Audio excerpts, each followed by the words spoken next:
Help in the recovery. The honourable member for Central Okanagan, Similkameen, Nicola. Mr. Speaker, this Prime Minister has made a commitment in this place. This is also a Prime Minister whose government gave Loblaws, a billion-dollar grocery chain, $12 million to buy new refrigerators. Now, the people of Princeton just want to receive the $2 million they were promised by this Prime Minister to rebuild their community today. Can this Prime Minister answer why they are waiting when others are receiving supports for things that are not, or that are nice to have, but not necessary to have? The Honourable Minister of Emergency Preparedness. And again, I understand the member's frustration. We share it.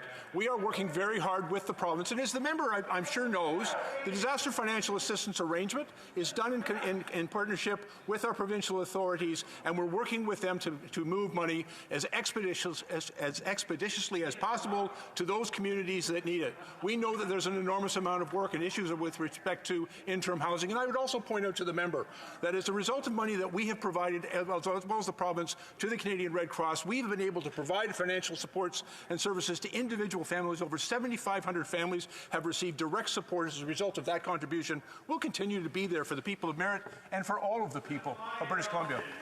Honourable Député de Richmond Athabasca. The Honourable Member for Richmond Athabasca. Mr. Speaker, the average family will have to spend about $1,000 more in 2022 for groceries. And that's not including additional costs for housing, gas, heating. $1,000 more just for groceries. That's the average wages, that's average weekly wages for a worker in Canada. People have had enough. What will this government do concretely to do something about the increase in the cost of living, which is something that everyone is suffering from right now? Mr. Speaker, we know that Canadians are concerned about the issues of affordability. We also know that inflation is a global phenomenon. We take protecting Canada's most vulnerable people very seriously. We are the government that introduced the CCB and the GIS, both indexed for inflation, which lifted almost 300,000 Canadians out of poverty. In fact, by 2019, our government lifted 1.3 million Canadians out of poverty, which lowered the Canada's poverty rate to all-time lows. We are going to continue to stay focused on affordability, Mr. Speaker. The Honourable Member for Richmond Athabasca. Mr. Speaker, this very morning, Statistics Canada has said that 200,000 jobs were lost in January and that the unemployment rate is now 6.5%. Those are real numbers, not those that the Minister has been repeating all week. People are having real problems. The cost of living is skyrocketing. People have less money in their wallets today because of Liberal decisions. And what are the Liberals doing? Spending, spending, spending. And that is having a real impact on inflation rates. When will this government focus on what really matters? Jobs and the cost of living. Honourable Parliamentary Secretary to the Minister of Tourism and Associate Minister of Finance. Monsieur le Président, les Canadiens comprennent que Mr. Speaker, Canadians understand that inflation is a global problem. And here are some numbers. The latest inflation rate in Canada was 4.8%. In the US, 7%. In Germany, over 5%. Mr. Speaker, our inflation is under the G7 average, the G20's, and the OECD's averages as well. Perth Wellington. Mr. Speaker, the government is trying to use 20th century rules to address the digital world of 2022. Through Bill C-11, the government is once again delegating more power to the CRTC for some future solution at some future time.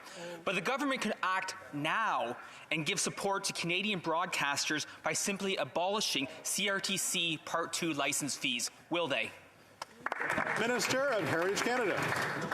Mr. Speaker, this is a very important bill for Canadians, for our artists, for our creators, and the objectives are very important. It's about streamers contributing to our culture, Mr. Speaker. And we heard there were concerns about social media. We heard, we listened, and we fixed it, Mr. Speaker. Now the question is, what are the Conservatives going to do this time? Are they going to support our artists or creators or abandon them once again? Hear, hear. The honourable member for Perth Wellington. Mr. Speaker, I think that the Liberals are also supporting Facebook spending $4.2 million in ad spending on Facebook alone in the last 2 years. Wow. But Mr. Speaker, it's like Groundhog Day, the day that this bill was introduced, because the challenges that were in C10 are again in C11. The old C10, there was an exclusion for user-generated content, but then they excluded that exclusion in committee. This time, the exclusion for user-generated content is excluded by another exclusion. So, Mr. Speaker, why can't the government simply exclude user-generated content that's on social media and protect Canadians in that way? The Honourable Minister. Well, it will be a pleasure to sit down with my friend and colleague and talk about the bill, maybe explain some of the sections of the bill, because the bill is very simple. It's about the platform contributing to the Canadian culture. That's extremely important. That's how we tell our stories. Mr. Speaker, our culture it's our past, it's our present, it's our future, it's our story, it's our Canadian stories, our music and everything. So this bill is very simple. Platforms are in and users are out. Yeah. L'honorable député de Belleuil-Champ. The Honourable Member for Belleuil-Chambly. Thank you, Mr. Speaker. The Mayor of Ottawa has asked for support to do something about the occupation, an occupation which is clearly illegal. Ottawa police officers clearly need rest, and the developing tensions will eventually become truly dangerous. If the Prime Minister comes here once he gets better from COVID, he will see